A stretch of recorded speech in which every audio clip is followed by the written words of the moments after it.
हाँ जी, जय जिनेंद्र।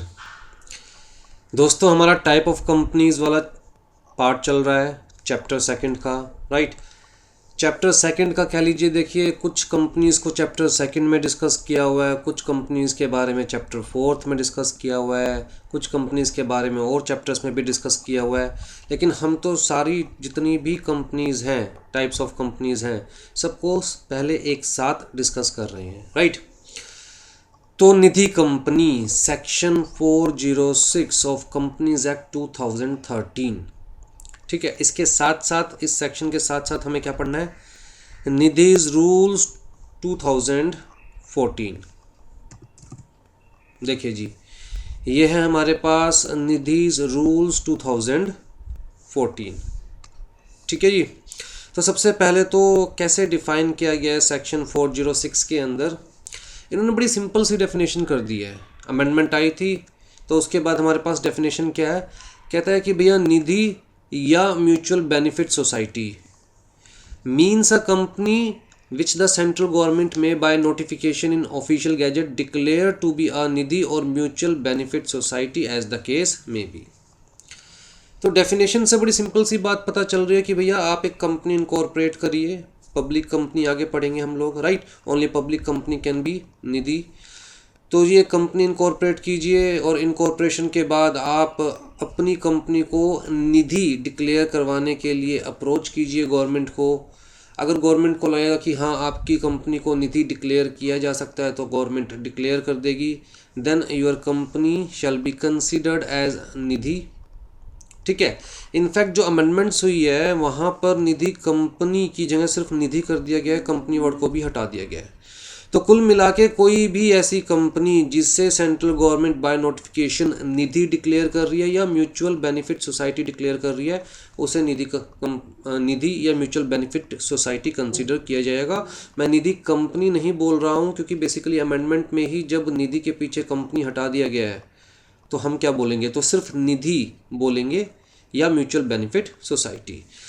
कहता है central government may by notification in the official gazette direct that any of the provision of this act specified in the notification. मतलब companies act 2013 का कोई भी प्रोविजन कहता है हो सकता है अप्लाई हो सकता है अप्लाई ना हो सकता है विद सच मॉडिफिकेशन अप्लाई हो, विद सच एक्सेप्शन अप्लाई हो, जैसा सेंट्रल गवर्नमेंट नोटिफिकेशन में बताए। तो कुल मिलाकर इस सेक्शन में क्या बताया गया? कहता है जी जिस कंपनी को सेंट्रल गवर्नमेंट डिक्लेयर करेगी निधि, उसे ही निधि कंसीडर किया जाएगा। फिर ये बताया जी सेंट्रल गवर्नमेंट के पास पावर है, नोटिफिकेशंस के थ्रू सेंट्रल गवर्नमेंट ये बता सकती है कि कंपनीज एक्ट 2013 का कौन सा प्रोविज़न इस कंपनी पर एप्लीकेबल है या एप्लीकेबल नहीं है, और एप्लीकेबल है भी तो किस किस मॉडिफिकेशंस के साथ, किस किस अमेंडमेंट्स के साथ, किस किस एक्सेप्शंस के साथ एप्लीकेबल है। ठीक है। तो बेसिकली ये सेक्शन के अंदर में कोई खास इन्फॉर्मेशन नहीं दी हुई, तो हम लोग रेफ़र कर रहे हैं जी निधि रूल्स 2014।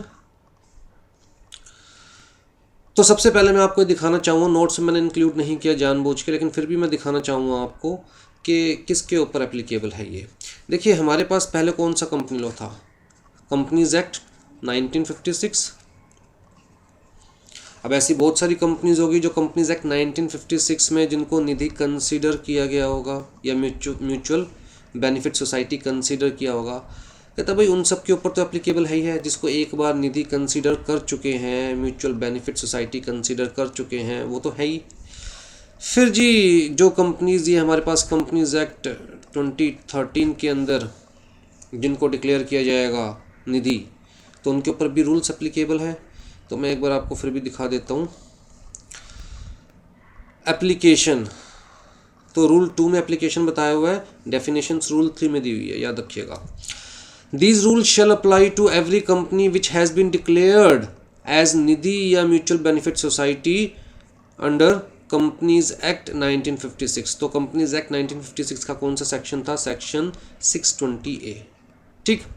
फिर जी every company functioning on the line of Nidhi company और mutual benefit society but has either not applied for और has applied for and is waiting notification to be a Nidhi और mutual benefit society again under companies act section 620A।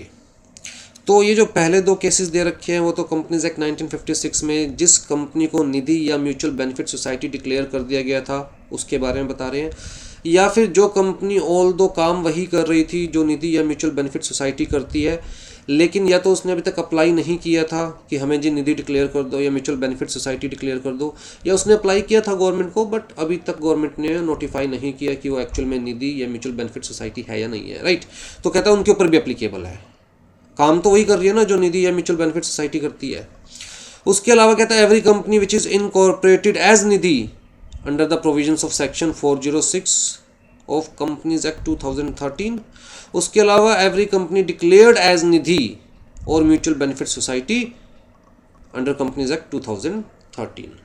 तो कुल मिलाकर चाहे कोई भी company यहाँ पर डिक्लेयर की गई हो चाहे कोई भी कंपनी यहाँ पर डिक्लेयर की गई हो, कहता है यहाँ पर ऐसा भी पॉसिबल था उस टाइम पे कि कोई कंपनी निधि या म्यूचुअल बेनिफिट सोसाइटी वाला काम कर रही है लेकिन अभी तक उसने सेंट्रल गवर्नमेंट को अप्रोच नहीं किया भैया मुझे निधि डिक्लेयर कर दो या मुझे म्यूचुअल बेनिफिट सोसाइटी डिक्लेयर कर दो। यहाँ पर इस चीज़ को हटा दिया गया, कहता है बेटा अगर निधि या म्यूचुअल बेनिफिट सोसाइटी वाला काम कर रहे हो तो you must declare yourself, central government के सामने आप डिक्लेयर करोगे। और वही चीज़ देखिए एक नया रूल लाया गया, रूल 3A डिक्लेरेशन ऑफ निधि, ठीक है। तो एक पब्लिक कंपनी ही निधि बन सकती है, निधि का काम कर सकती है, राइट। तो सबसे पहली चीज़ तो हमें एक पब्लिक कंपनी इनकॉर्पोरेट करनी होगी और उसके लिए हमें मिनिमम 7 मेंबर्स चाहिए, मिनिमम 3 डायरेक्टर्स चाहिए, वो सब चीज़ तो बड़ी नॉर्मल सी बात है। मीनिंग ऑफ निधि अभी तक आप लोग समझ नहीं पाए होंगे कि निधि कंपनी क्या है। बेसिकली निधि वर्ड यूज़ करूँगा, अगेन मुँह से कंपनी निकलेगा ही निकलेगा साथ में, लेकिन मैं ये हाईलाइट कर चुका हूँ कि अमेंडमेंट्स में निधि के पीछे से कंपनी वर्ड हटा दिया गया है। हाँ जी, मीनिंग ऑफ निधि देखिए यहाँ पर सिंपल हेडिंग क्या दे रखी है, meaning of Nidhi, Nidhi company नहीं दे रखी, ठीक। तो रूल 3 के अंदर डेफिनेशंस दी हुई है, रूल 3DA के अंदर बताया हुआ है निधि का मतलब क्या है। कहता है एक ऐसी कंपनी जो कि लोगों में पैसे बचाने की भावना को जन्म दे, लोगों को सिखाए कि कैसे छोटी छोटी सेविंग्स को आप हमारे पास जमा करवा सकते हैं और हम उन छोटी छोटी सेविंग्स पर आपको इंटरेस्ट देंगे। देखिए नाम अपने आप में सजेस्ट कर रहा है ना, निधि का मतलब तो अपने आप में ही धन होता है, लक्ष्मी होता है। और म्यूचुअल बेनिफिट सोसाइटी का मतलब क्या है, कहता है एक ऐसी सोसाइटी जो कि म्यूचुअल बेनिफिट के लिए बनाई जाए। तो इसका मतलब लेट्स से कुछ लोग मिलकर एक एंटिटी क्रिएट करते हैं, ये कुछ लोग मिलकर एक एंटिटी क्रिएट करते हैं और ये लोग जो अपने रोज़मर्रा की ज़िंदगी में थोड़े थोड़े पैसे जोड़ते हैं, लेट्स से 50 रुपये आज जुड़ गए, 100 रुपये कभी जुड़ गए, तो वो पैसे वो कहाँ डिपॉजिट करवा सकते हैं, कहता है जी इस एंटिटी के पास डिपॉजिट करवा सकते हैं वो पैसे अपने। तो ये एंटिटी डिपॉजिट एक्सेप्ट करती है फ्रॉम इट्स मेंबर्स। तो जो ये लोग हैं जो इस एंटिटी के मेंबर्स हैं वो अपनी सेविंग्स इसके पास डिपॉजिट करवा सकती है। मान के चलिए अब इन भाई साहब के घर में शादी है, इसको पैसे की रिक्वायरमेंट है, तो ये इस एंटिटी से लोन ले सकता है। तो कुल मिलाकर एक निधि या म्यूचुअल बेनिफिट सोसाइटी पैसे एक्सेप्ट करती है अपने ही मेंबर से और लोन या एडवांसेस देती है सिर्फ अपने ही मेंबर को। बैंक वाला काम नहीं है कि भैया किसी से भी पैसे एक्सेप्ट कर लिया, किसी को भी लोन दे दिया। एक्टिविटीज़ वही है, financing activities, accepting of deposits, right, लेकिन बैंक वाला काम नहीं है। सबसे पहली चीज़ तो निधि कोई भी करंट अकाउंट ओपन नहीं कर सकती। किसी भी मेंबर का अकाउंट 3 तरह के अकाउंट होंगे, या तो सेविंग अकाउंट होगा, ठीक है, या फिर जो हमारे पास रेकरिंग अकाउंट होता है वो होगा, या फिर फिक्स डिपॉजिट अकाउंट होगा किसी भी मेंबर का, लेकिन करंट अकाउंट नहीं होगा। अब बात समझ रहे हो, म्यूचुअल बेनिफिट के लिए एक एंटिटी क्रिएट की गई, जो लोग इस एंटिटी के मेंबर्स हैं वो लोग अपना यहाँ पर अकाउंट ओपन करवा सकते हैं। कौन सा, या तो सेविंग अकाउंट या फिर रेकरिंग अकाउंट या फिर FD। वो अपनी छोटी छोटी सेविंग्स इस एंटिटी के पास डिपॉजिट करवा सकते हैं। एंटिटी मेंबर्स को ही लोन या एडवांसेस देगी, राइट, म्यूचुअल बेनिफिट तो एंटिटी मेंबर्स को ही लोन या एडवांसेस देगी, और जो यहाँ से इंटरेस्ट मिलेगा एंटिटी को, तो एंटिटी को प्रॉफिट जनरेट होगा तो एंटिटी इन लोगों को इंटरेस्ट देगी इनकी सेविंग्स पर, प्लस जो एक्सेस प्रॉफिट होगा एंटिटी डिस्ट्रीब्यूट करेगी among the members in the form of dividend, ठीक है। तो ये बैंक वाली काम हो गया लगभग। लेकिन बैंक वाले काम में और यहाँ पर क्या फ़र्क है कि बैंक तो एक ओपन एंटिटी है, कोई भी बैंक के पास जा सकता है, कोई भी अपना अकाउंट ओपन करवा सकता है, कोई भी लोन ले सकता है। ये सिर्फ अपने मेंबर्स का ही अकाउंट ओपन कर सकती है ऐसी कंपनी, और सिर्फ अपने मेंबर्स को ही लोन या एडवांसेस दे सकती है। तो इसका मेन काम क्या है, लोगों को ये सिखाना, कहता है cultivating the habit of thrift and saving among its members, कि भैया आप बचाओ, छोटे छोटे पैसे बचाओ, आपको बैंक जाने की ज़रूरत नहीं है, हम बंदा भेजेंगे आपके घर पे, आप उसको दे करो और आपके अकाउंट में हम लोग डिपॉजिट करते रहेंगे। इस तरह से वो छोटे छोटे पैसे आपके इकट्ठे होंगे तो एक बड़ी रकम आपके हाथ में होगी फ्यूचर में, और उन छोटे छोटे पैसों को जो आप जमा करवा रहे हो हम उसके ऊपर आपको इंटरेस्ट देंगे, और सबसे बड़ी बात, जब आपको ज़रूरत पड़ेगी पैसों की तो हम आपको लोन भी देंगे, राइट। तो cultivating the habit of thrift and saving among it members, receiving deposit from and lending to, receiving deposits from, members से ही डिपॉजिट्स एक्सेप्ट करना है और मेंबर्स को ही लैंड करना है, for their mutual benefits and which complies with the rules made by the central government for regulation of such class of companies. Clear है।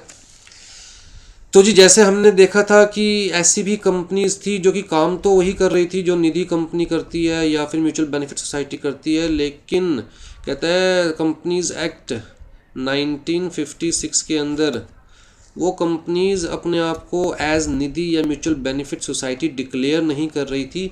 ये जो फ्रेमवर्क है निधि कंपनी के ऊपर जो एप्लीकेबल है, लीगल फ्रेमवर्क, या म्यूचुअल बेनिफिट सोसाइटी के ऊपर जो एप्लीकेबल है ये रूल्स, वो इस फ्रेमवर्क के दायरे में आना नहीं चाह रही थी, रिस्ट्रिक्शंस अपने ऊपर इम्पोज करना नहीं चाह रही थी, तो इसलिए डिक्लेयर नहीं कर रही थी, ठीक है। लेकिन यहाँ पर कहता है कंपनीज एक्ट 2013 में क्लियर कट कह दिया गया बेटा declaration is necessary, essential, mandatory. तो यहाँ पर रूल 3A ऐड किया गया, the central government on receipt of application in form number NDH, right, Nidhi के लिए NDH, along with the fee thereon of a public company। तो यहाँ मैं हाईलाइट करूँ पब्लिक कंपनी, इसका मतलब सिर्फ एक पब्लिक कंपनी कैन बी निधि और mutual benefit society, private company या वन पर्सन कंपनी के पास ये ऑप्शन नहीं है। For declaring it as Nidhi and on being satisfied that the company meets the requirement under these rules shall notify the company as a Nidhi in the official gazette। तो जी 7 लोगों ने मिलकर शुरुआत में लेट्स से एक company incorporate करी, public company, 3 directors भी थे। फिर उन लोगों ने एजेंडा क्या तय किया कि हम लोग ये वो काम करेंगे जो निधि करती है, म्यूचुअल बेनिफिट सोसाइटी करती है, राइट। तो जो बेसिक रिक्वायरमेंट्स थी वो फुलफिल करी, फुलफिल होने के बाद फिर ये लोग अप्लाई करेंगे सेंट्रल गवर्नमेंट को, कौन से फॉर्म में, इस फॉर्म में कि देखिए अब हम एज निधि वर्क करने के लिए तैयार है, तो हमें प्लीज़ निधि डिक्लेयर कर दीजिए, म्यूचुअल बेनिफिट सोसाइटी डिक्लेयर कर दीजिए, ठीक है। यहाँ पर इन्होंने बड़ा क्लियर कट लिखा हुआ है, कहता है a Nidhi incorporated under the act, मतलब कंपनीज एक्ट 2013, ऑन और after the commencement of Nidhi amendment rules 2019 shall file this form within 60 days. कहता है एक निधि जो इनकॉर्पोरेट हुई है कंपनीज एक्ट 2013 में, आफ्टर, ऑन या after the commencement of Nidhi amendment rules 2019 shall file this form, declaration वाला, विद इन 60 डेज। 60 डेज किसके, कहता है from the of the expiry of 1 year from the date of incorporation or the period up to which extension of time has been granted by the RD regional director। तो जी incorporate होने के 1 साल के अंदर अंदर अगर किसी वजह से इस रूल्स की रिक्वायरमेंट आप पूरी नहीं कर पाए तो आप RD को अप्रोच कीजिए, RD आपको टाइम दे देगा कि चलिए कोई नहीं, लेट्स से आप और 6 महीने का टाइम ले लीजिए, ठीक है। हम आगे पढ़ेंगे कि RD मैक्सिमम 1 साल और टाइम एक्सटेंड कर सकता है, तो RD कहेगा चलिए कोई बात नहीं, आप और 6 महीने का टाइम ले लीजिए, तो ये 6 महीने में ये रिक्वायरमेंट्स कंप्लाई कर दीजिएगा, और रिक्वायरमेंट्स कंप्लाई करके फिर आप ये फॉर्म फाइल कर दीजिएगा, ठीक है। तो या तो within 1 year from the date of incorporation, या फिर जो भी एक्सटेंडेड पीरियड है उसके 60 दिन के अंदर, या फिर इनकॉर्पोरेशन के 60 दिन के 1 साल ख़त्म होने के 60 दिन के अंदर अंदर, ठीक है। तो या तो इसके बाद 60 days after 1 year of the incorporation, उसके बाद 60 डेज के अंदर अंदर, या फिर अगर टाइम की एक्सटेंशन मिल गई RD से तो जो टाइम खत्म होगा, टाइम खत्म होने के विद इन 60 डेज, ये फॉर्म फाइल करना पड़ेगा। ठीक है, कुल मिला के अपने आप को डिक्लेयर करना पड़ेगा, लेकिन डिक्लेरेशन से पहले जो ये रूल्स की कंडीशंस है उसे सेटिस्फाई कीजिए। इतनी सी बात कहना चाह रहे हैं ये। आ जाइए जी, कहता है अगर हमने तो आपको टाइम दिया इनकॉर्पोरेशन के 1 साल बाद, आपको 60 डेज के अंदर अंदर, इनकॉर्पोरेशन के 1 साल बाद आपको 60 डेज के अंदर अंदर फॉर्म ये फाइल करना है।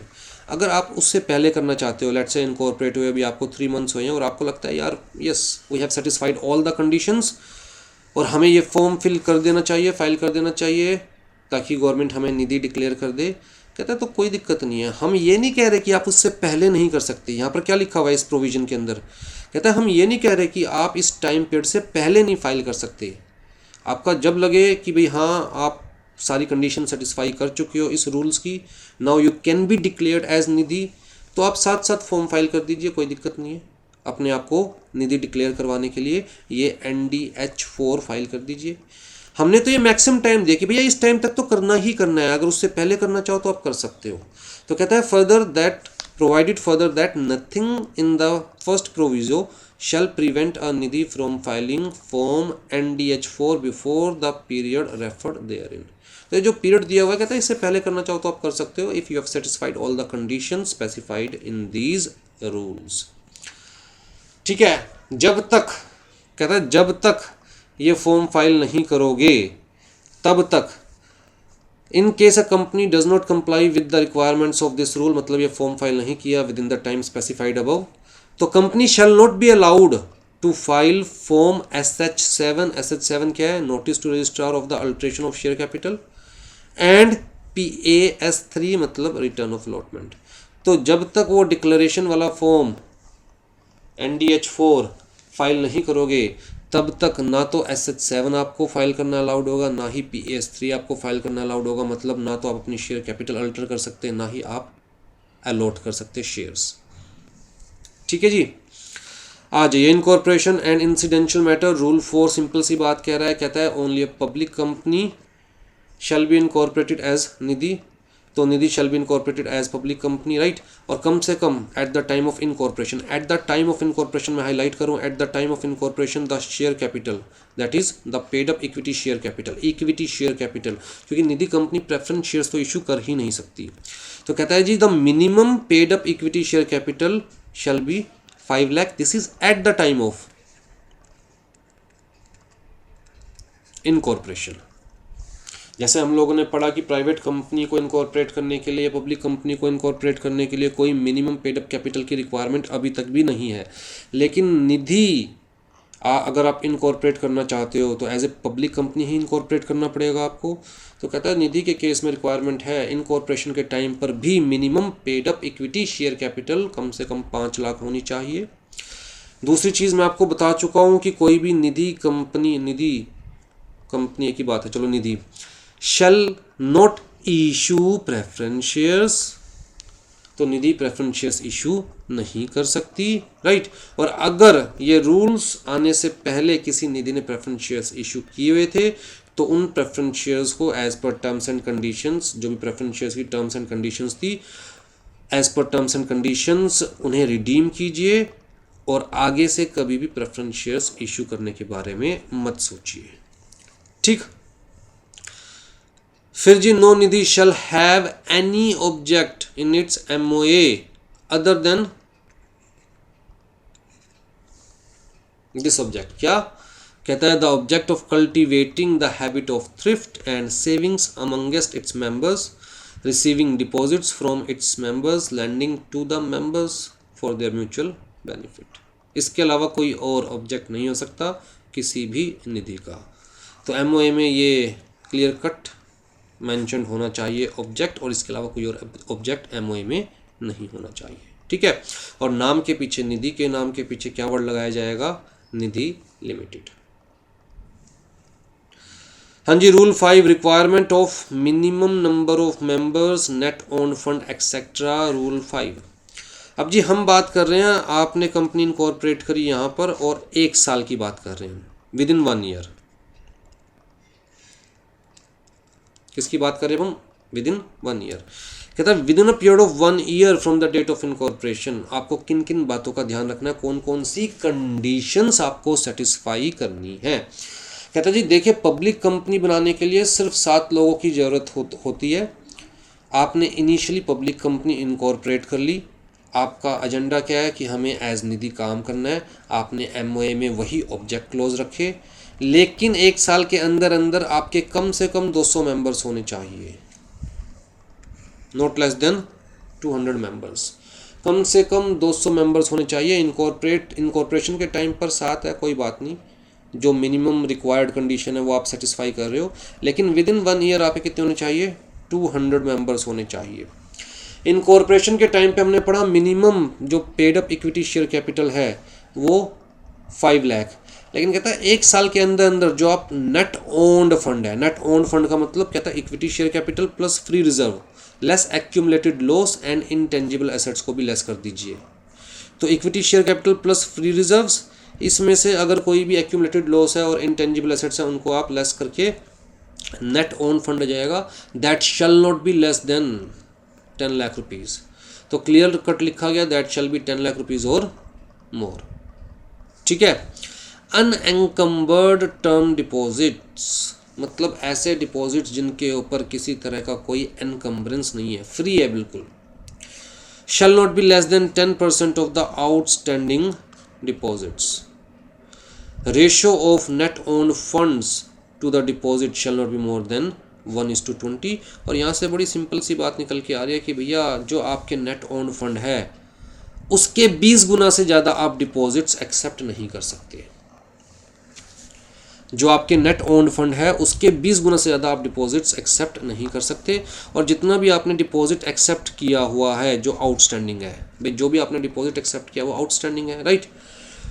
मान के चलो आपने 100 रुपये का डिपॉजिट एक्सेप्ट किया हुआ है, आउटस्टैंडिंग है, आपने लोगों का देना है पैसा, इसका 10% तो बिल्कुल फ्री अपने हाथ में रखना। कल को लोग मांगने आ जाए तो ऐसा नहीं है कि आपको अरेंज करना पड़े पैसा, राइट। तो कम से कम 10% तो बिल्कुल फ्री अपने हाथ में रखना। और कहाँ रखना, ये बेसिकली शेड्यूल कमर्शियल बैंक्स के पास आप रख सकते हो, आगे हम पढ़ेंगे। तो बिल्कुल फ्री होना चाहिए, इसके ऊपर किसी तरह की कोई सिक्योरिटी क्रिएटेड नहीं होनी चाहिए, कोई लाइबिलिटी नहीं होनी चाहिए। उस टाइम पे जब लोग मांगने आए इस पैसे के लिए सोचना ना पड़े, ये बिल्कुल फ्री पड़ा हुआ है, आपने इसको यूज़ नहीं किया हुआ किसी भी तरह से, ठीक है। हाँ जी, return of statutory compliance of statutory requirement. अब ये सारी स्टैट्यूटरी रिक्वायरमेंट से तो है कि जी 1 साल में कम से कम 200 मेंबर्स हो जाने चाहिए, 1 साल में कम से कम net owned fund 10 lakh rupees या उससे ज़्यादा हो जाना चाहिए, ठीक है, जिसमें से जितना आपने डिपॉजिट एक्सेप्ट किया है उसका 10% बिल्कुल फ्री आपके हाथ में होना चाहिए। और जो डिपॉजिट एक्सेप्ट आप कर रहे हो that shell not be more than 20 times the net own fund. तो ये सारी स्टैट्यूटरी रिक्वायरमेंट्स ही तो है, कहता है ये स्टैट्यूटरी रिक्वायरमेंट्स आप फुलफिल कीजिए and with in 90 days from the close of first financial year after its incorporation. तो जी जैसे ही आपका फर्स्ट फाइनेंशियल ईयर, अब मैं फाइनेंशियल ईयर की बात कर रहा हूँ, जैसे ही आपका आपने यहाँ इनकॉर्पोरेट हुए, आपका फाइनेंशियल ईयर यहाँ पर क्लोज हुआ, फाइनेंशियल ईयर क्लोज होने के 90 days के अंदर अंदर आप NDH1 फाइल कीजिए विद द रजिस्ट्रार। और NDH1 के अंदर basically this is statutory return from the Nidhi कि देखिए जितनी भी कंडीशंस थी इस रूल्स के अंदर वो हम लोगों ने कंप्लाई कर ली है। Such return NDH1 shall be duly certified by either company secretary in practice or chartered accountant in practice or cost accountant in practice, ठीक है। कहता है हमारा तो हुआ ही नहीं, जब ये टाइम पीरियड था 90 days का, जो फर्स्ट फाइनेंशियल ईयर था उसके ख़त्म होने के बाद विद इन 90 days फाइल करना था NDH1। कहता है हमारी तो यार ये रिक्वायरमेंट्स पूरी हुई ही नहीं हुई। तो जी आपको मैंने बताया कि RD के पास आप अप्रोच कर सकते हैं for the purpose of extension, ये रूल नंबर 5 में पढ़ेंगे हम। आप RD के पास अप्रोच कर सकते हैं for the purpose of extension, देखिए ये रहा, ठीक। और RD आपको 1 साल तक की एक्सटेंशन दे सकता है इन सारी कंडीशंस को फुलफिल करने के लिए। तो अगर फर्स्ट फाइनेंशियल ईयर के एंड तक कंडीशंस फुलफिल नहीं हुई, RD ने आपको एक्सटेंशन दे दी है, तो जी फिर उस केस में सेकंड फाइनेंशियल ईयर के ख़त्म होने के 90 डेज के बाद, ख़त्म होने के बाद with in 90 days, second financial year के ख़त्म होने के विद इन 90 डेज आपको ये फाइल करना पड़ेगा। ठीक है, तो ये जो लिखा हुआ है ना कि within 90 days from the close of first financial year after its incorporation and where applicable the second financial year, तो वेयर एप्लीकेबल का मतलब जहां आपने कंडीशंस फुलफिल नहीं करी इस ड्यूरेशन तक और आप आरडी के पास गए, आरडी से एक्सटेंशन ली, आरडी आपको 1 साल तक की एक्सटेंशन दे सकता है, तो उस केस में जहां आरडी ने आपको एक्सटेंशन दे दी उस केस में कहता है कोई नहीं, फर्स्ट फाइनेंशियल ईयर ख़त्म होने के बाद आप फाइल नहीं कर पाए तो within 90 days from the closure of the second financial year file कर दीजिए ये स्टैट्यूटरी रिटर्न, किस में, फॉर्म नंबर NDH1 में। ठीक, तो यही चीज़ यहाँ पर बताई हुई है, if the Nidhi is not complied with the conditions mentioned above with in 30 days from the close of first financial year, ये जो मेंशन्ड अबव का मतलब ये वाली कंडीशंस की बात की जा रही है, राइट। तो नहीं कंप्लाई कर पाई है तो कोई बात नहीं, आरडी को अप्रोच कीजिए, आरडी नहीं कंप्लाई कर पा रही है तो कोई बात नहीं, आरडी को अप्रोच कीजिए, किस फॉर्म में, NDH2 के अंदर for the extension of time. अगर आरडी सेटिस्फाइड होगा तो वो एक्सटेंड कर देगा and that order shall be passed by the RD with in 30 days of the receipt of the application. ठीक है, और कितने टाइम के लिए मैक्सिमम एक्सटेंशन दे सकता है आरडी, कहता है maximum for 1 year from the date of the receipt of the application. ठीक है जी, कहता है अगर ये जो ऊपर कंडीशंस दे रखी है फुलफिल नहीं करी और टाइम की एक्सटेंशन नहीं मिली या टाइम की एक्सटेंशन मिली थी तब भी फुलफिल नहीं करी तो Nidhi shall not accept any further deposit from the commencement of the second financial year. कहता है अगर फर्स्ट ईयर का 90 डेज ख़त्म हो गए और आपने वो फॉर्म फाइल नहीं किया तो फिर सेकंड फाइनेंशियल ईयर से कोई डिपॉजिट एक्सेप्ट करने की ज़रूरत नहीं है। हाँ, अगर आपको एक्सटेंशन मिल गई है तो वो जो एक्सटेंडेड पीरियड ख़त्म हो गया और उसके 90 डेज़ के अंदर आपने फॉर्म फाइल नहीं किया तो फिर आपको उसके बाद कोई डिपॉजिट एक्सेप्ट करने की ज़रूरत नहीं है। You are not allowed to accept any deposit till you comply with the provisions and get it declared under section. साथ में अपने आप को डिक्लेयर करवा दो कि yes we are Nidhi company. General restrictions और prohibitions, rule 6, no Nidhi shall carry on the business of chit fund, hire purchase financing, leasing finance, insurance, acquisition of securities issued by any other body corporate. भैया आप business करने नहीं उतरे market में, आप तो mutual benefit के पॉइंट ऑफ व्यू से उतरे हो, राइट। तो आप अपने मेंबर्स से डिपॉजिट एक्सेप्ट कीजिए, मेंबर्स को ही लोन दे सकते हो, एडवांस दे सकते हो, उसके अलावा कोई और काम कर ही नहीं सकते। ठीक है, अकाउंट भी सिर्फ सेविंग अकाउंट, रेकरिंग अकाउंट और फिक्स्ड डिपॉजिट अकाउंट आप ओपन कर सकते हो, करंट अकाउंट ओपन नहीं कर सकते।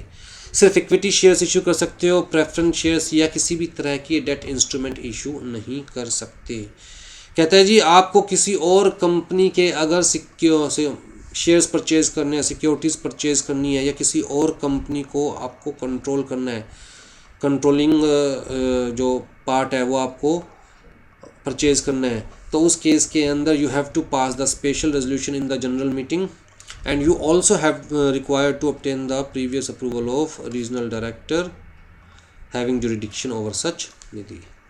ठीक है, क्योंकि अल्टीमेटली आप ये वाला बिजनेस करने के लिए, सेल परचेज ऑफ शेयर्स के लिए या टेक ओवर एक्विजिशन के लिए आपका जन्म नहीं हुआ है, आपका जन्म सिर्फ अपने मेंबर्स के म्यूचुअल बेनिफिट के लिए हुआ है, राइट। लेकिन मेंबर्स के स्पेशल रेजोल्यूशन पास करने के बाद जनरल मीटिंग में प्लस आरडी की अप्रूवल लेने के बाद, अगर देखिए कब मिलेगा मेंबर्स का स्पेशल रेजोल्यूशन, कब पास होगा, आरडी की अप्रूवल कब मिलेगी, जब ये लगेगा कि यार ये जिस बॉडी कॉर्पोरेट को, जिस कंपनी को एक्वायर करने जा रहे हैं, टेक ओवर करने जा रहे हैं, उसका और इसका बिल्कुल सेम प्रोफाइल है, सेम बिजनेस है, राइट। तो तभी होगा ना। कैरी ऑन एनी बिजनेस, कहता है कोई भी बिजनेस और नहीं करना एक्सेप्ट बोरोइंग और lending in its own name. और ये बोरोइंग और लेंडिंग भी किसको कहता है, मेंबर से बोरो करना है, मेंबर्स को ही लेंड करना है, ठीक है। हाँ, you can provide locker facility to the members. जैसे बैंक लॉकर फैसिलिटी प्रोवाइड करते हैं वैसे आप भी प्रोवाइड कर सकते हो, लेकिन ध्यान रखिए इतनी ही प्रोवाइड करनी है लॉकर फैसिलिटी भी कि आपके जो टोटल रिवेन्यू है, ग्रॉस इनकम है, उसका 20% से ज़्यादा लॉकर फैसिलिटी वाली इनकम नहीं होनी चाहिए, ठीक है।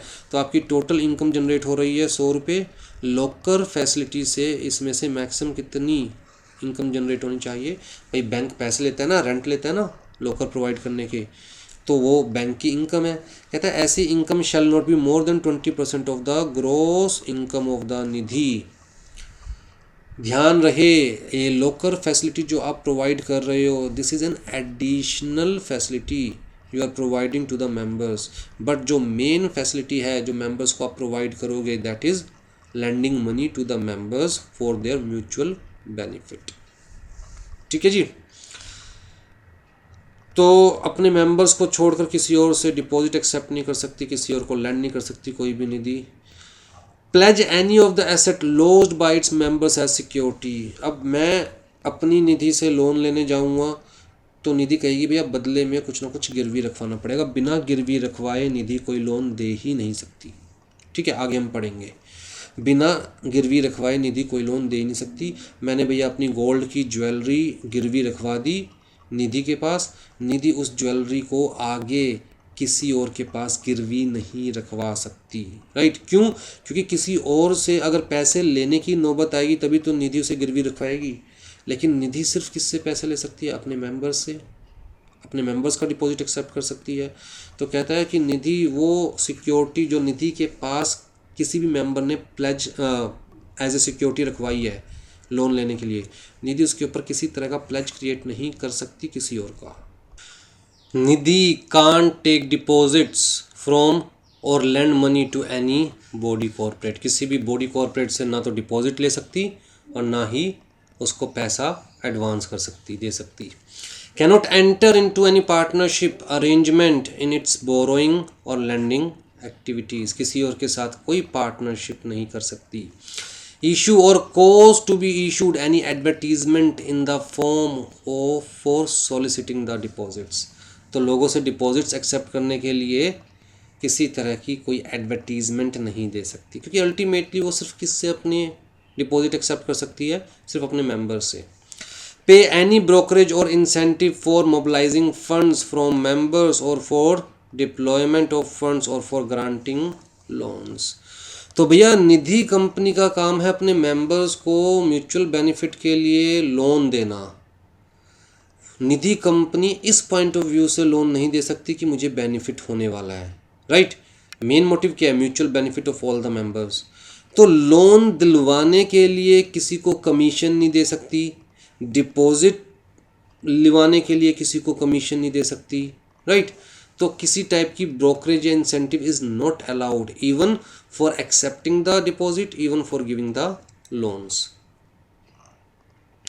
हाँ जी, शेयर कैपिटल एंड अलॉटमेंट। तो जी देखिए, हर Nidhi company shall issued fully paid up equity shares, preference shares तो इशू नहीं कर सकती ना, जो नॉमिनल वैल्यू क्या होगी, not less than 10 rupees, not less than है, राइट। ऐसा नहीं कि सिर्फ 10 रुपये का ही होगा face value, not less than 10 rupees. कोई सर्विस चार्ज नहीं किया जा सकता मेंबर से फॉर इशूइंग द शेयर्स। अच्छा, कम से कम 10 शेयर हर मेंबर के पास होने चाहिए, मिनिमम 10 इक्विटी शेयर्स हर मेंबर के पास होने चाहिए, कम से कम 100 रुपये के। भाई 10 रुपये फेस वैल्यू मिनिमम, कम से कम 10 शेयर्स होने चाहिए हर मेंबर के पास, तो टोटल कितने के हो गए, कम से कम 100 रुपये के। लेकिन जो हमारे पास सेविंग अकाउंट होल्डर्स होते हैं और रेकरिंग डिपॉजिट अकाउंट होल्डर्स होते हैं, इनके केस में कहा कि एक अगर ये इक्विटी शेयर परचेज करें तो दैट विल बी सफिशिएंट, एक equity share of 10 rupees that will be sufficient. तो रह कौन गया, ऐसे मेंबर्स जिनका कोई अकाउंट नहीं है, या फिर भाई मैं किसी निधि का मेंबर तो बन गया शेयर लेकर, लेकिन मैंने कोई अकाउंट ओपन नहीं करवा रखा अभी तक उस निधि के पास, तो जी उस केस में मेरे पास कम से कम 100 रुपये के शेयर्स होने चाहिए, मिनिमम 10 इक्विटी शेयर्स होने चाहिए और फेस वैल्यू कम से कम 10 होती है निधि कंपनी केस में शेयर की, ठीक। या फिर एफडी अकाउंट होल्डर,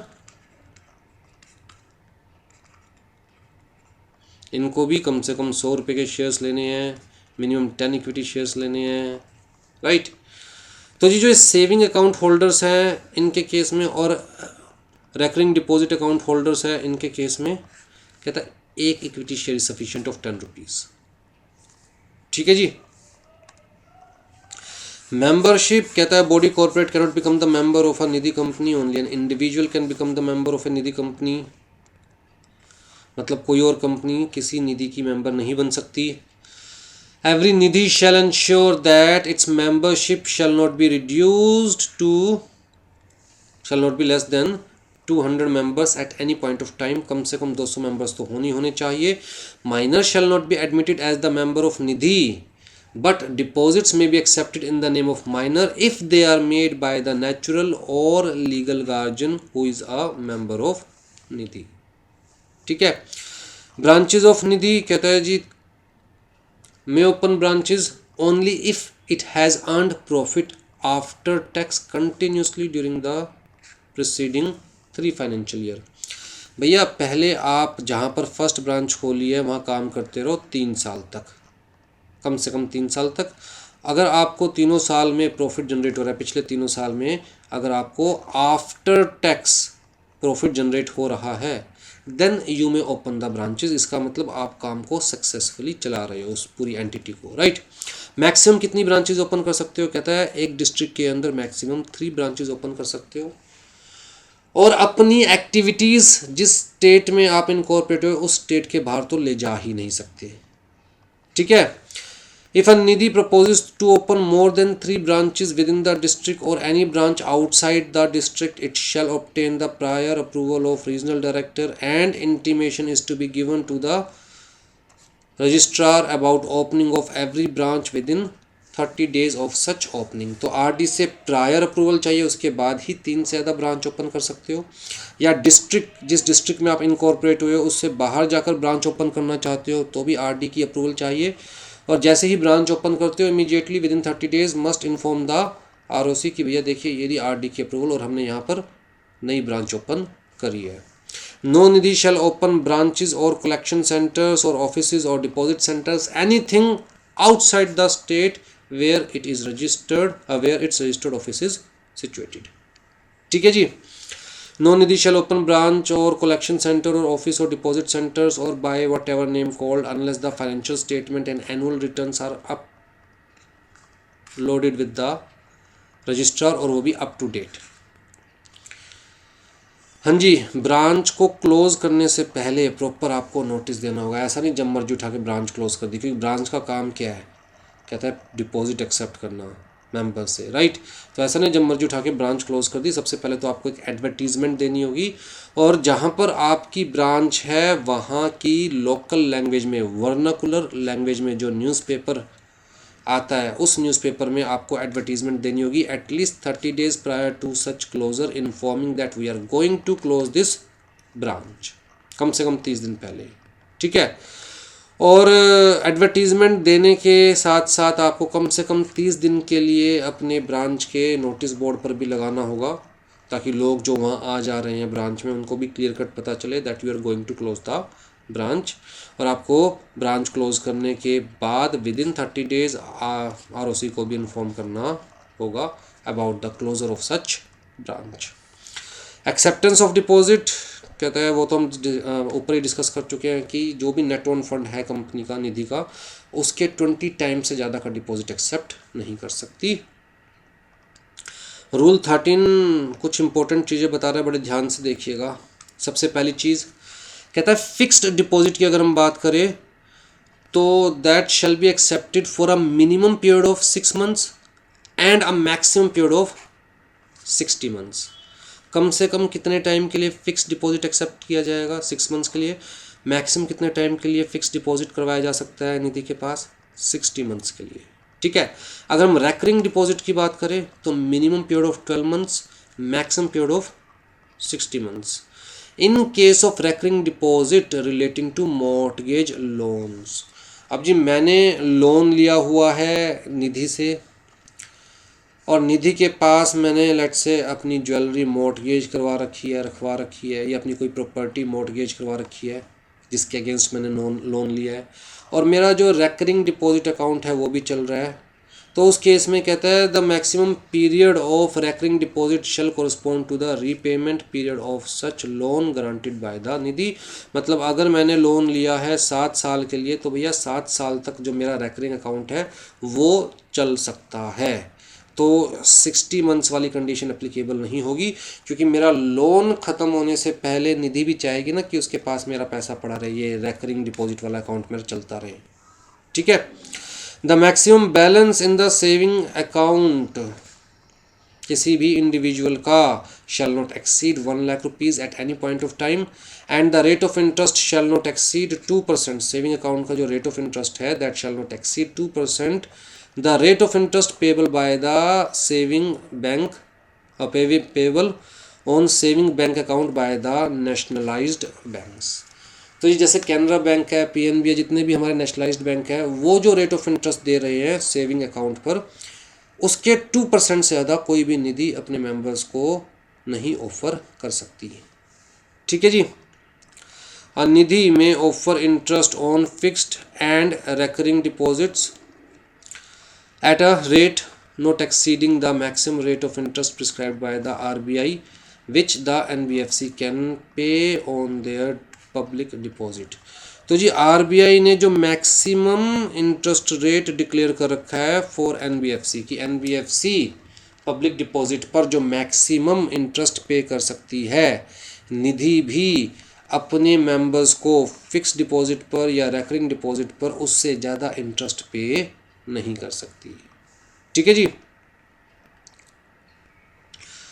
अब जी अगर पैसा जल्दी ज़रूरत पड़ जाए मेंबर को तो उस केस में क्या प्रोविज़न है। कहता है अकाउंट फोरक्लोज करने के लिए क्या कंडीशंस हैं टाइम से पहले। मतलब मैंने लेट से एफडी 2 साल के लिए करवाई थी, लेकिन 1 साल में ही मैं तुड़वाना चाहता हूँ, तो टाइम से पहले मैं अपना अकाउंट बंद करवाना चाहता हूँ, उसके लिए क्या कंडीशन है। कहता है Nidhi shall not repay any deposit within a period of 3 months from the date of its acceptance. 3 महीने से पहले तो अलाउ ही नहीं कर रखा किसी का पैसा वापस देने के लिए। ठीक है। मिनिमम कितने टाइम के लिए बताया। कहता है जी मिनिमम 6 मंथ्स के लिए, मैक्सिमम 60 मंथ्स के लिए। कहता है 3 महीने से पहले तो आप किसी का पैसा दे ही नहीं सकते। Where at the request of depositor Nidhi repays any deposit after the period of 3 months. मतलब 3 मंथ्स तक तो दे ही नहीं सकते।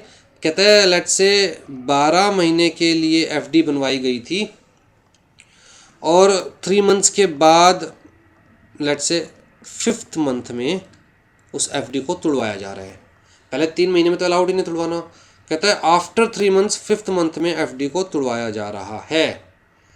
तो भैया पहले 6 महीने तक का कोई इंटरेस्ट नहीं मिलने वाला। अगर आप 7th मंथ तुड़वा रहे हो तो पहले 6 महीने तक का कोई इंटरेस्ट नहीं मिलने वाला।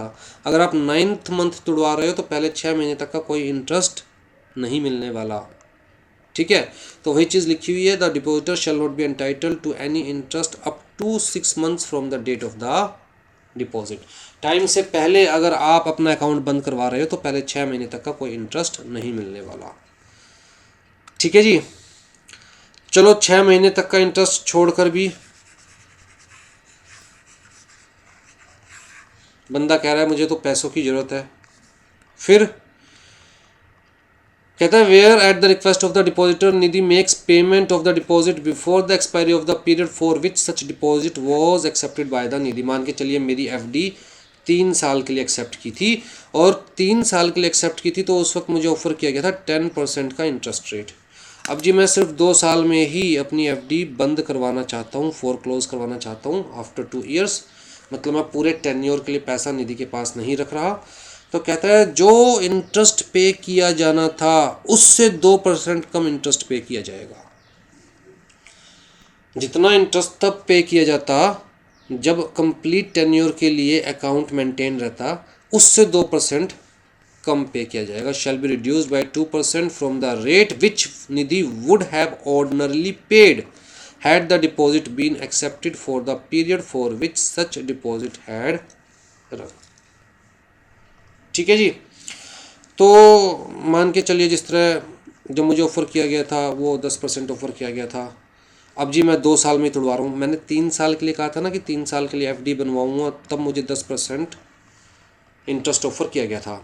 मैं 2 साल में ही तुड़वा रहा हूँ तो 2% कम इंटरेस्ट मिलने वाला है। हैड क्या लिखा हुआ है, had the deposit been accepted for the period for which such deposit had, ठीक है। हाँ, डेथ के केस में अगर किसी डिपॉजिटर की डेथ हो जाती है तो उस केस में अगर पहले भी देने पड़े पैसे तो कहता है देना अलाउड है, और उस केस में कोई डिडक्शंस भी नहीं करनी है, और वो 6 महीने तक जो इंटरेस्ट नहीं पे करने वाला वो था प्रोविजन, वो भी एप्लीकेबल नहीं होगा इन case of death of the depositor. Unencumbered term deposits, तो वो चीज़ हम डिस्कस कर चुके हैं, यहाँ पर ध्यान से पढ़िएगा। हमने कहा कि निधि को कम से कम 10% ऑफ डिपॉजिट अपने हाथ में फ्री रखना है। भाई एकदम से बहुत सारे डिपॉजिटर्स पैसा लेने आ जाए तो निधि कंपनी के पास पैसा होना चाहिए। तो ये कहाँ रखना है पैसा, कहता है जी with schedule commercial bank which shall not be a cooperative bank या रीजनल रूरल बैंक, कहता है स्ट्रॉन्ग शेड्यूल कमर्शियल बैंक के पास रखना है, या फिर पोस्ट ऑफिस में डिपॉजिट करवाना है इन इट्स ओन नेम। लो जी ये पैसा उठा के साइड रख दिया, बिल्कुल सेफ, इस पैसे को कहीं भी यूज़ नहीं किया हुआ, इस पैसे के ऊपर किसी तरह कोई एनकम्बरेंस नहीं है, कोई चार्ज नहीं है, ये पैसा जब चाहे निधि निकाल के अपने डिपॉजिटर्स को दे सकती है। और निधि को कैसे डिसाइड करना है 10%, ध्यान से देखिएगा। यहाँ पर क्या कह रखा है, कहता है मान के चलो आपका अभी महीना अप्रैल का चल रहा है, ठीक है, पिछला महीना था हमारा मार्च, और उससे पहले वाला महीना, तो जी जो प्रीसीडिंग सेकंड मंथ है, जो मंथ चल रहा है उसका प्रीसीडिंग सेकंड मंथ, इसका लास्ट बिजनेस डे देखना है।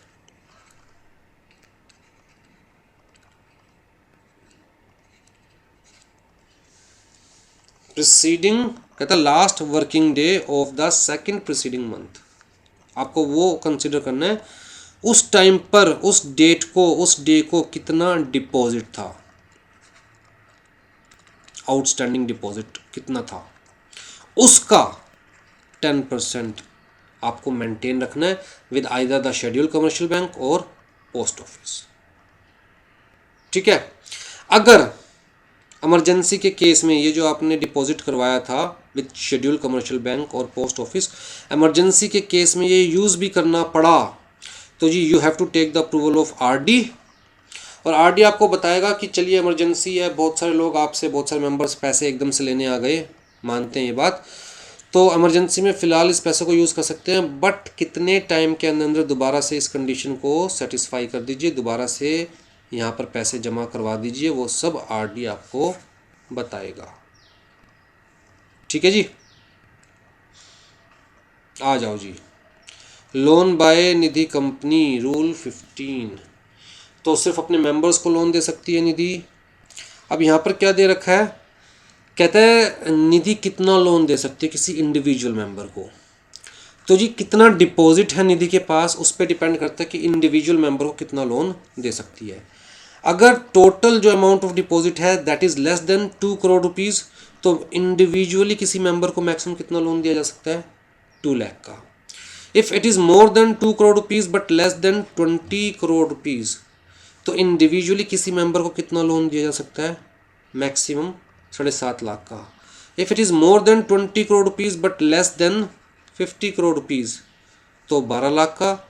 If it is more than 50 crore rupees, तो भी मैक्सिमम इंडिविजुअल को लोन दिया जा सकता है 15 लाख का, किसी भी मेंबर को मैक्सिमम लोन कितना दिया जा सकता है, 15 लाख का, ठीक है। इसका मतलब कोई भी निधि, चाहे उसके पास कितनी ही डिपॉजिट हो, कोई भी निधि किसी भी मेंबर को 15 लाख से ज़्यादा का लोन नहीं दे सकती, राइट।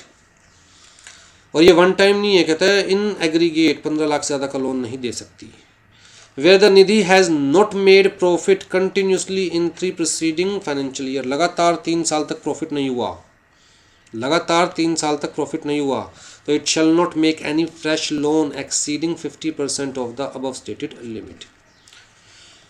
तो जी उस केस के अंदर जहाँ 2 लाख लिखा हुआ है मैक्सिमम 1 लाख लोन दे सकती है, जहाँ 12 लाख लिखा हुआ है मैक्सिमम 6 लाख लोन दे सकती है। राइट। फर्दर कहता है जी अगर किसी मेंबर ने एक बार भी डिफ़ॉल्ट किया टाइम पर रीपे करने में, जो लोन है वो रीपे करने में या इंटरेस्ट की पेमेंट करने में, तो उस मेंबर को लोन नहीं मिलेगा दोबारा जब तक उस डिफ़ॉल्ट को ठीक नहीं किया जाता।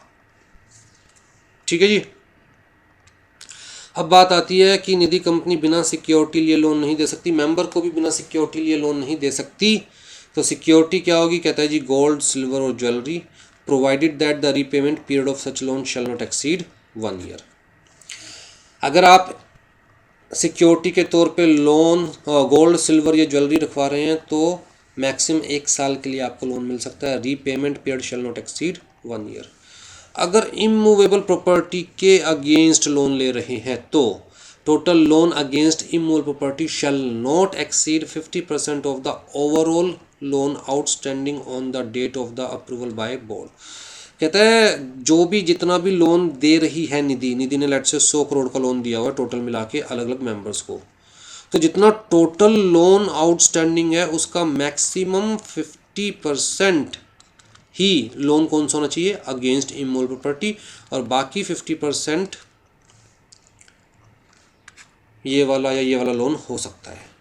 तो इमूवेबल प्रॉपर्टी के अगेंस्ट टोटल लोन का 50% से ज़्यादा नहीं दे सकती। पहली चीज़ तो ये याद रखिए। अगर ऑलरेडी 50 करोड़ का लोन दे चुकी है निधि कंपनी और टोटल जो लोन दे चुकी है वो 100 करोड़ का दे चुकी है, ऑलरेडी 50 करोड़ का लोन इमूवेबल प्रॉपर्टी के अगेंस्ट दे चुकी है, तो वो निधि फिर इमूवेबल प्रॉपर्टी के अगेंस्ट और लोन दे ही नहीं सकती। ठीक। The individual loan shall not exceed 50% of the property offered as security. अब मान के चलिए मैं इमूवेबल प्रॉपर्टी के अगेंस्ट लोन लेने वास्ते जाता हूँ as the member of Nidhi, और मेरी प्रॉपर्टी की जो वैल्यू है वो है 1 करोड़ पे, तो उसका 50% से ज़्यादा का लोन अप्रूव नहीं किया जा सकता। मतलब मैक्सिमम कितने का लोन दे सकती है मुझे? वो भी कब दे सकती है? जब ये वाली कंडीशन कंप्लाई हो रही है कि उसने अभी इतना लोन अगेंस्ट प्रॉपर्टी नहीं दिया हुआ कि वो ओवरऑल लोन का 50% बैठे। राइट। फिर जी the period of repayment shall not exceed more than 7 years. Maximum 7 साल के लिए लोन दिया जा सकता है against immovable property. Fix deposit receipt, national saving certificate, other government securities या इंश्योरेंस पॉलिसीज़ के अगेंस्ट लोन दिया जा सकता है। कहता है हाँ जी दिया जा सकता है, provided that in case of loan against fix deposit the period of loan shall not exceed the unexpired period of the fix deposit. भाई मान के चलो मैं फिक्स डिपॉजिट के अगेंस्ट लोन लेने वास्ते गया और अभी वो फिक्स डिपॉजिट मेरी कब मैच्योर होगी? After 2 years. तो बस ये मैक्सिमम 2 ईयर्स के लिए मुझे लोन दिया जा सकता है। भाई पहले लोन रिपे करो सारा, क्योंकि फिक्स डिपॉजिट के अगेंस्ट लोन है, उसके बाद आपकी एफडी आप अपने घर ले जा सकते हैं। राइट। तो मैक्सिमम कितने टाइम के लिए लोन दिया जा सकता है? कहता है जितना टेन्योर फिक्स डिपॉजिट का बचा है मैक्सिमम उतने टाइम के लिए लोन दिया जा सकता है। हाँ जी। रेट ऑफ इंटरेस्ट कहता है जी क्या नॉर्मल बैंक से ज़्यादा रेट ऑफ इंटरेस्ट दे सकती है निधि? यस दे सकती है। क्या नॉर्मल बैंक से ज़्यादा रेट ऑफ इंटरेस्ट ले सकती है निधि? यस ले सकती है, लेकिन कुछ कंडीशंस है। Rate of interest to be charge on loans given by the Nidhi shall not exceed 7.5% of the highest rate of interest offered on deposits by Nidhi and shall be calculated on the reducing balance method. कहता है निधि जो highest rate of interest offer कर रही है deposit पे, let's say saving पे 4%, RD पे 6%, FD पे 10%, तो निधि डिपॉजिट होल्डर को हाईएस्ट कितना दे रही है? 10%।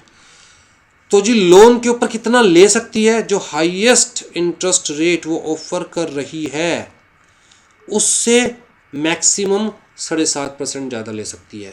मतलब मैक्सिमम इस केस में 17.5% इंटरेस्ट निधि ले सकती है अपने लोन होल्डर से। ठीक है। खुद जितना इंटरेस्ट दे रही है अपने डिपॉजिटर को, जो हाईएस्ट रेट है, उससे मैक्सिमम 7.5% ज़्यादा ले सकती है अपने लोन होल्डर से। ठीक। बस इतना याद रखिएगा कि भेदभाव नहीं करना, एक से जितना इंटरेस्ट लिया जा रहा है दूसरे से भी उतना ही लिया जाए अगर सेम टर्म्स एंड कंडीशंस पर लोन दिया जा रहा है, राइट। तो भेदभाव नहीं करना, और जो भी इंटरेस्ट रेट है, जो भी डिपॉजिट का रेट है, डिपॉजिट पे जो इंटरेस्ट ऑफर किया जा रहा है या लोन पे जो इंटरेस्ट लिया जा रहा है, वो सब प्रॉपरली डिस्प्लेड होना चाहिए on the notice board at the registered office and each branch of the Nidhi. ठीक है जी। हाँ जी, rules relating to directors, rule 17। The director shall be a member of Nidhi. सबसे पहली चीज़, मतलब कंपनीज के केस में कोई कंपलसरी नहीं होता ना कि every director of the company shall be the member of the company, लेकिन यहाँ पर क्लियर कट लिख दिया director shall be the member of the Nidhi. The director of Nidhi shall hold office for a term up to 10 consecutive years on the board of Nidhi. तो 10 साल लगातार director बना रह सकता है, और शैल be eligible for reappointment only after the expiry of 2 years. तो एक बार डायरेक्टरशिप से हटा तो उसके 2 साल बाद दोबारा से रीअपॉइंट किया जा सकता है बंदा 10 साल के लिए। जहाँ पर टेन्योर ऑलरेडी गवर्नमेंट ने बढ़ा दिया किसी भी वजह से, तो कहता है जो बढ़ा हुआ टेन्योर एक्सपायर होगा तो डायरेक्टर हट जाएगा। Director must have DIN number just like director of any other normal company and shall not be disqualified under section 164 just like director of a normal company.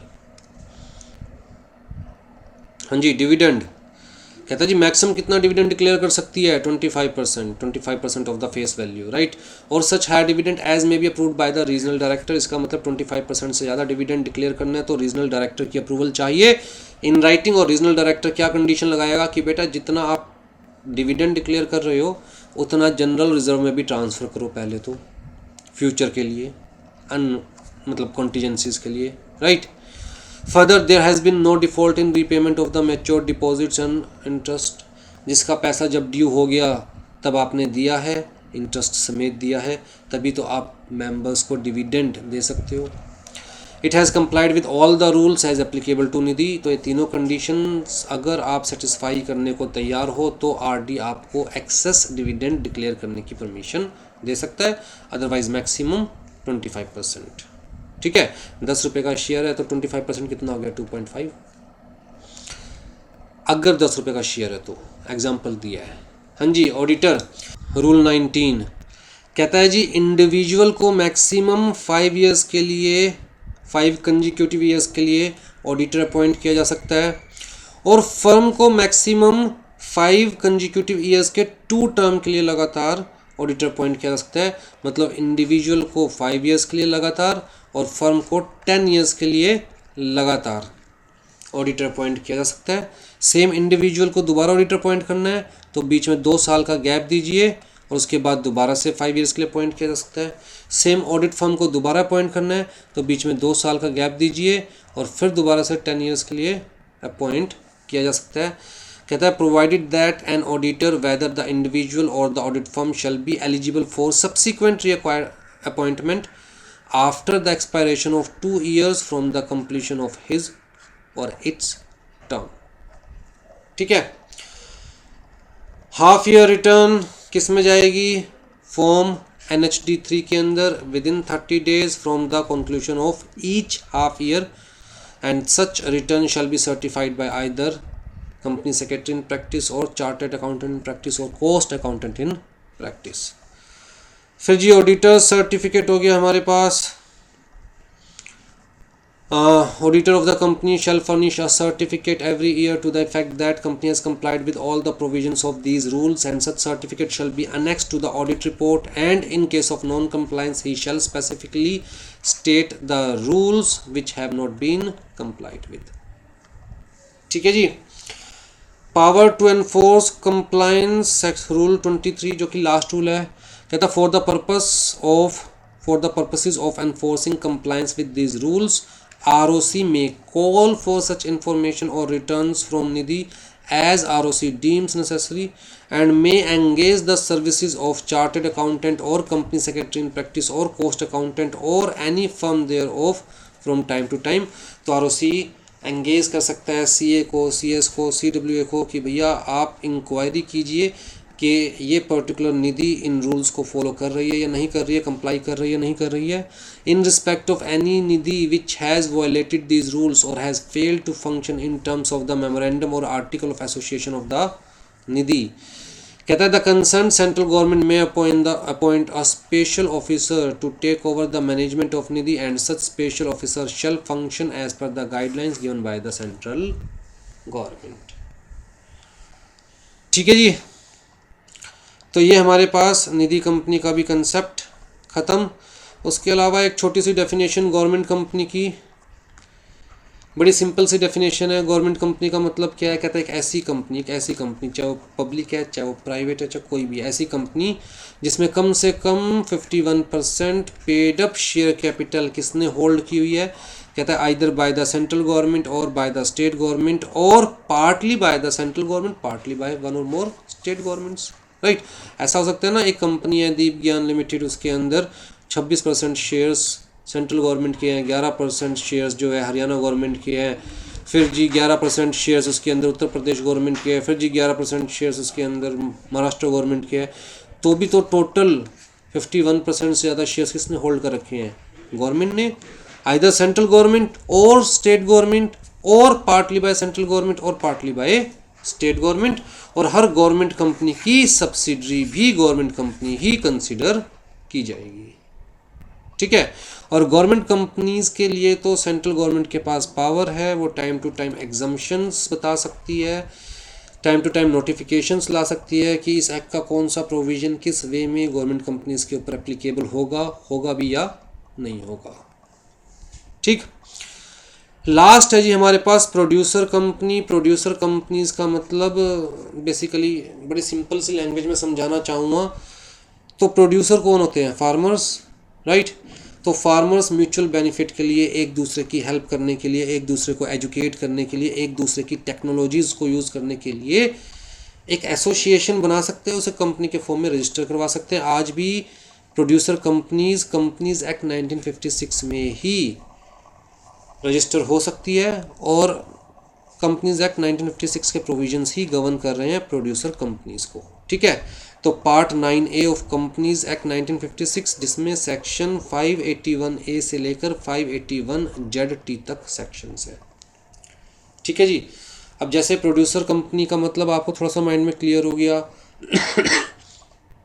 Main motive क्या है? जो farmers है, जो producers है, वो आपस में एक दूसरे की हेल्प कर सके, उस पॉइंट ऑफ व्यू से प्रोड्यूसर कंपनी बनाई जाती है। जैसे निधि कंपनी भी मेन मोटिव क्या है कि अपने मेंबर्स को फाइनेंशियली हेल्प कर सके, उनको पैसे बचाने की समझ दे सके और उनको फाइनेंशियली हेल्प कर सके। प्रोड्यूसर कंपनी केस में फार्मर्स एक दूसरे की हेल्प करते हैं टेक्नोलॉजी ट्रांसफ़र के अंदर, एसेट्स को यूज़ करने के लिए, राइट, एक दूसरे को एजुकेट करने के लिए,